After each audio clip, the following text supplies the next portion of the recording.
ఇచ్చిన ఆలోచన బట్టి నీకు అనేక వందనాలు ప్రభా. అన్నాడు ప్రభా, నీవు ఆదామును అవ్వను ప్రభా, మీరు కష్టపడితేనే కానీ ఆహారం దొరకదని ప్రభా, మీరు ఏదైనా వనం నుండి బయటికి వెళ్ళినప్పుడు ప్రభా శాపానికి బదులుగా ప్రభు మేమందరం కూడా కష్టించి పనిచేయటానికి సోమరువులే ఉండొద్దని ప్రభా సీమలను ప్రభా మాత్రం ఉంచారు.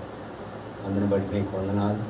నీ బిడ్డలకి ఇచ్చిన మంచి ఆలోచనతో ముందుకు వెళ్ళు ప్రభా. భయభక్తులు కలిగి ప్రభా ముందుకు వెళ్ళినట్టయితే ప్రభా నీ కష్టార్జితాన్ని నువ్వు అనిపిస్తావు అని ప్రభా మీరు ఇచ్చిన వాగ్దానాన్ని బట్టి నీకు అనేక వందనాలు చెల్లించుకుంటూ ప్రభా ఈ కార్యక్రమంలో ముందుకు వెళ్తున్న